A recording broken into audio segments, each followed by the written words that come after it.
Cannes, c'est la ville un peu de la luxe, des stars. Et en même temps, la plage, le soleil, la fête. Je suis là depuis toute petite, donc c'est... C'est un endroit de rêve. Il y a plein de choses là-bas. Il y a des célébrités, il y a souvent des occasions où on peut faire la fête. Enfin, il fait beau, la plage, les restaurants. Ce qui me gêne un peu, moi, ce sont plutôt les richesses étalées qui sont parfois indécentes. Ouais. Après, les célébrités, c'est pas facile à voir aussi. Cannes, c'est pétillant, c'est la frénésie, c'est festival, c'est les films, la joie de vivre. Bah, c'est magnifique, c'est un endroit de rêve. Voilà. C'est la plus belle ville au monde, surtout en cette période de festival, avec les strass, les paillettes, les beaux hôtels, voilà quoi, tout simplement. C'est le luxe, c'est le people. Je ne préfère pas vous donner ma définition, puisque je pense que ce ne serait pas très raisonnable. C'est la fête, c'est festif, c'est les jeunes qui se rencontrent, c'est des gens du monde entier qui se rendent visite et qui se rejoignent sur une semaine, voilà. Ah non, nous on va pas voir les films, nous. Sinon, c'est pas très vivant qu'à l'année. Enfin, le reste de l'année, c'est pas très vivant. L'été, c'est vivant, y a beaucoup plus de monde, plus de jeunes, c'est plus sympa.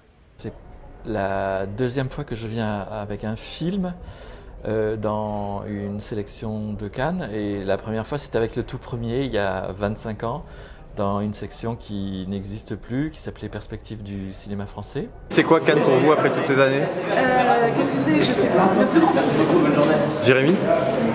C'est quoi Cannes pour vous après toutes ces années? Cannes, pour moi, c'est un carrefour culturel et artistique sans précédent. Comme une sorte d'ébauche décadente. Un pop-up de 10 jours avec le VIP Room depuis 15 ans maintenant. C'est une décharge d'énergie et d'adrénaline absolument incroyable. C'est aussi fou qu'irraisonnable. C'est la démesure et c'est surtout une plateforme artistique pratiquement unique au monde. C'est amusant parce qu'on voit que les gens sont encore en train de danser à 14h en plein après-midi sur de la musique de maquina espagnole. Enfin, il y a une espèce de truc qui est assez vulgaire qui gravite autour d'un cinéma très exigeant. C'est étrange cette confrontation. Alors la première fois, évidemment, c'était quelque chose de un peu excitant. C'était mon premier film.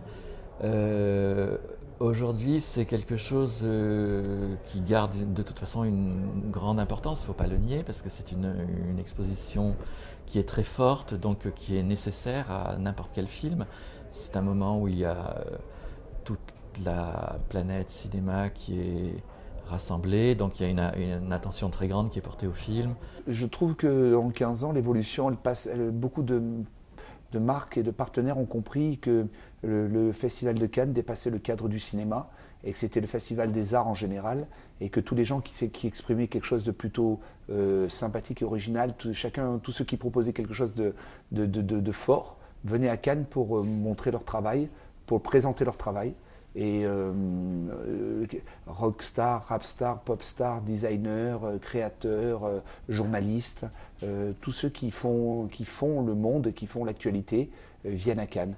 Et c'est ce qui rend le festival encore plus sexy qu'il ne l'était au préalable, parce que ça n'est plus un ghetto, mais au contraire, ça s'est ouvert à d'autres formes d'expression, d'autres formes d'image. J'étais plus stressée quand j'y travaillais pour le Grand Journal de Canal+, il y a 8 ans maintenant, parce que je devais trouver des textes, des idées, des sketchs au pied levé, avec des invités qui se désistent au dernier moment. Là, c'était stressant.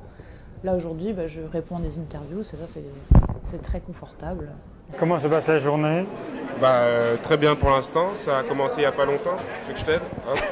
Non, la journée se passe très bien. On vient de faire un photocall et Jacques est un peu stressé, mais je suis sûr qu'il va très vite être soulagé. Et toi, tu n'es pas stressé? Bon, non, moi je m'amuse. Ouais.